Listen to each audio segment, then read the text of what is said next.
Bien, último bloque de Entre Columnas. Lo dije en la presentación, en el comienzo de mi programa, en el comienzo de este bloque. Karina Salas, y un tema complejo. Primero la saludo y luego la pregunta. Buenas noches y muchas gracias por estar acá conmigo. Buenas noches, Jorge, es un placer. ¿Hay alguna manera de dar bien las noticias? Claro, con todo esto uno ve los familiares muy enojados, unos, otros no. Lo primero que yo digo es, si yo soy astronauta, mi familia tiene que estar preparada para saber que no soy docente. O sea, puede pasarme algo. Soy paracaidista, si soy submarinista. Las personas que son del palo de la Armada lo toman de una manera, dicen, forma parte. Así, escuché a un padre decir, y yo sé que forma parte del riesgo. Otros no lo entienden. La pregunta es, ¿hay alguna manera de dar bien una información tan fuerte? Y siempre, porque claro, hubo una explosión, pero ¿quién te dice? Bueno, entonces no lo busco porque hubo una explosión. ¿Y si hay gente viva? Hay toda una disciplina dentro del campo de la salud mental que se denomina manejo de estrés ante incidentes críticos, ¿no? Y es toda una disciplina de formación. ¿Qué es tu especialidad? Sí, hace muy poco tiempo vinieron a Argentina y nuevamente, porque ya nos habíamos formado en manejo de estrés ante incidentes críticos y protocolos especiales para este tipo de situaciones, y formaron un grupo importante de colegas en el país sobre protocolos especiales para abordar este tipo de situaciones, tanto individuales como colectivas, que son de una magnitud de tragedia importante. Lo que nosotros tenemos que considerar es que lo primero que tenemos que hacer es dividir. Una cosa es el accidente, otra cosa es la tragedia que puede estar sucediendo a un poquito de mayor escala, en donde con los recursos locales es suficiente y podemos abordar la situación.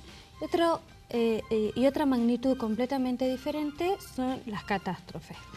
Y las catástrofes, como es este caso, implica todo un desafío en la logística, en el liderazgo, en el desarrollo del liderazgo, y cómo transmitimos las noticias y cómo nos manejamos con la información es parte muy importante del abordaje en este tipo de situaciones. O sea, lo que pase después tiene mucho que ver con cómo tome noticia, me informe de lo que ha pasado. Por supuesto.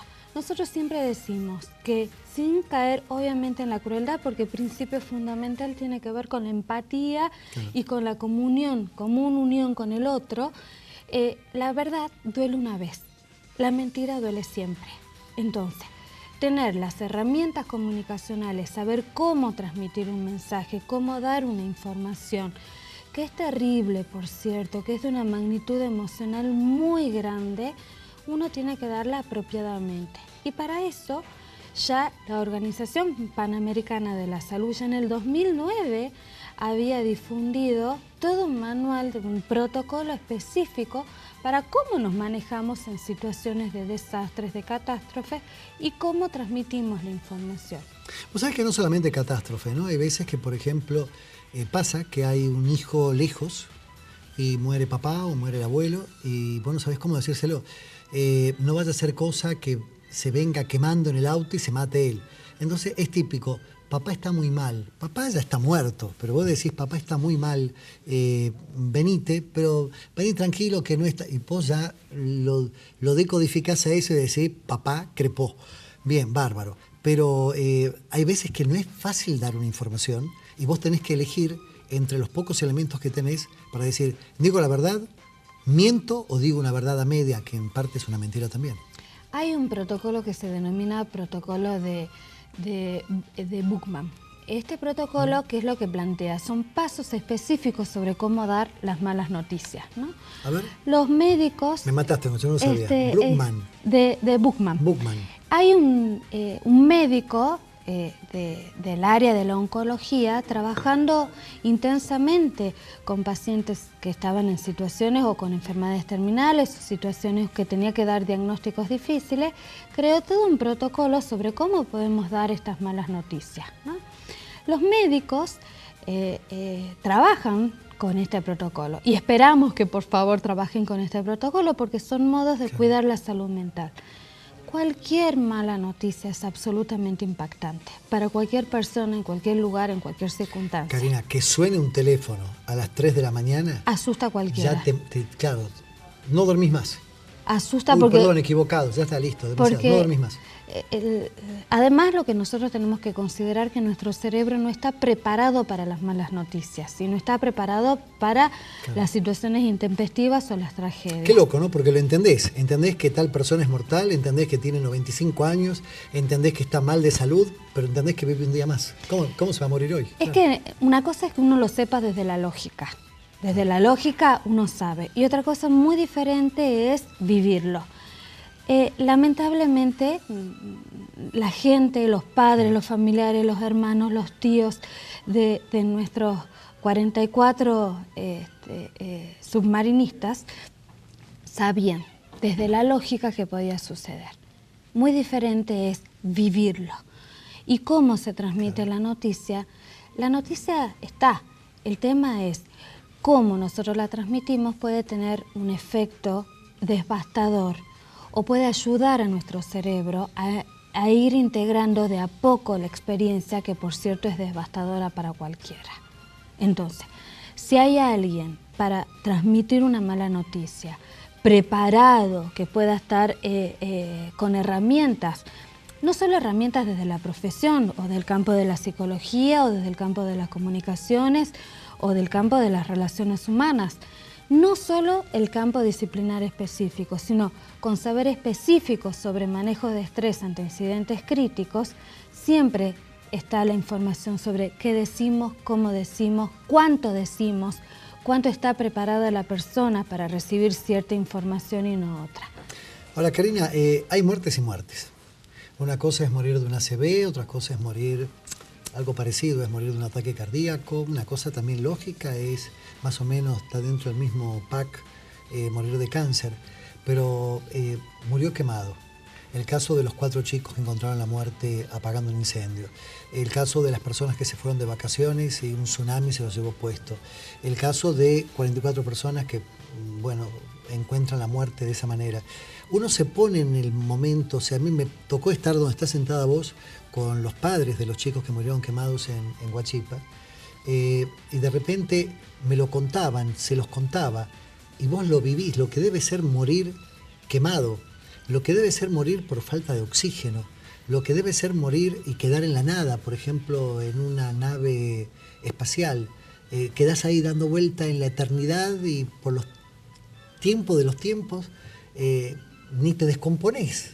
Es increíble. O sea, pensar eso te cuesta, lleva. O sea, no es lo mismo explicar una muerte que explicar la otra. O tampoco, no es lo mismo explicar la muerte de un tipo de 40, 50, 60 años que explicar la muerte de un niño. El cáncer, explicárselo a una persona de 40 no es lo mismo que explicarle a una mamá, tu hijo de 3 años tiene cáncer. O sea, son protocolos distintos.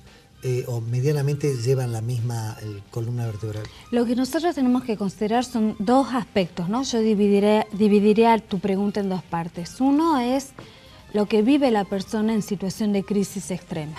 Bien.